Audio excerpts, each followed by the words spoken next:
And in the last hour, notorious Islamist preacher Anjem Choudary has been found guilty of directing a terrorist organisation and encouraging support for it. Right, well, let's get the latest now with GB News national reporter Charlie Peters. Charlie, tell us what's happened. Well, this is one of the most significant convictions in British counter-terrorism history. Anjem Choudary found not guilty just only of encouraging support for a terrorist organisation, being a member of a terrorist organisation, but also guilty of directing a terrorist organisation. That organisation is Al-Muhajirun. It's been a proscribed organisation since 2010, and he has been found guilty on all three counts of those charges. Found guilty today alongside Khalid Hussein, a Canadian national who was arrested last July after flying into Britain from Canada. Now, Al-Muhajirun, it's been proscribed since 2010, but prosecutors said that it had changed names on regular occasions to avoid detection. During the trial, we heard from prosecutors who detailed some of the names that this group had used, and these charges specifically related to a North American group that Khalid Hussein, his co-defendant, was a member of. It was called the Islamic Thinkers Society. Now, the prosecution said that ITS, the Islamic Thinkers Society, and Al-Muhajirun were one and the same. They were linked organisations. That ITS was one of those cover names used by Al-Muhajirun to avoid the counter-terrorism officials in Britain. Well, the defence said that there wasn't the case, that they were separate organisations, but ITS in New York was intervened, and it was intercepted by undercover officers from the New York Police Department and the Royal Canadian Mounted Police. Those undercover officers infiltrated online meetings and lectures that Anjem Choudary had delivered from 2022 and also 2023. Now, Anjem Choudary was previously in prison from 2016 to 2018 after encouraging support for ISIS, the Islamic State group, as it was going about its horrific rampage in Iraq and Syria. He was released in 2018, but he had license conditions until 2021. But it was after that period, when those conditions were released and he went on to deliver these lectures, that these charges were able to be brought about due to that international investigation involving several partners between the UK, the US and Canada.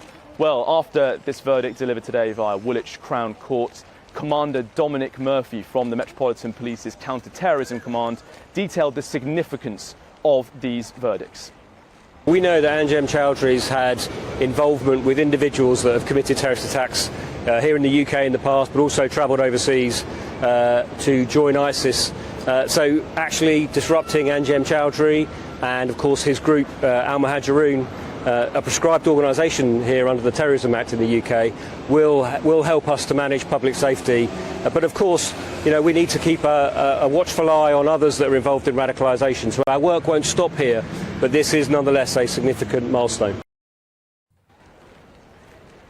Well, the New York Police Department also said that Anjem Choudary was a shameless and prolific radicaliser. He had been a significant radicaliser of so many terrorists in the past.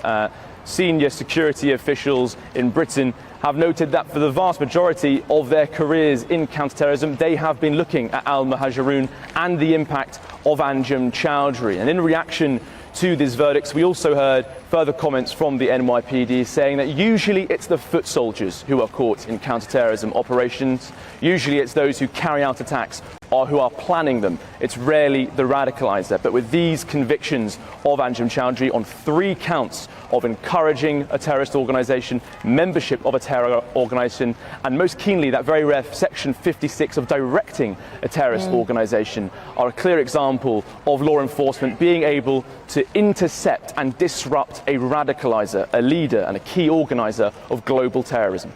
I mean, Charlie, people have said up till now that he's almost been playing a game of cat and mouse with the police, that people slammed the length of the sentence back in 2016 for being too lenient. Do we imagine that the sentencing for this, now that he's been convicted, will be a long sentence?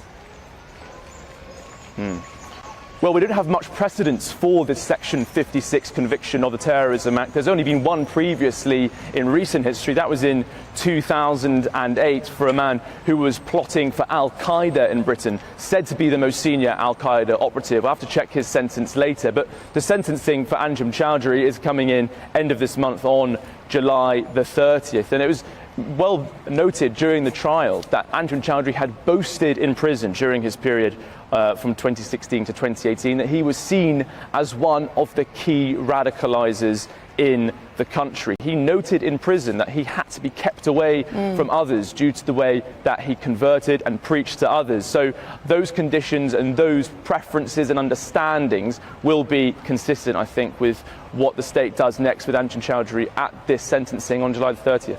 Well, thank you very much, Charlie. Charlie Peters there, GB News national reporter.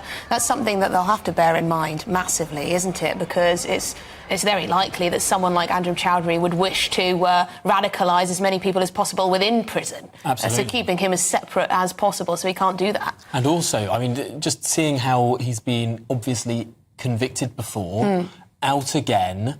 It's this merry-go-round that we keep seeing. Short sentences clearly just don't work. Yep. So we'll see what happens with that. The sentencing, as Charlie said, on July the 30th. We'll find out how many years he'll spend behind bars, I imagine. But coming up, we'll be talking to a former chairman of the BMA's GP committee, because Health Secretary Wes Streeter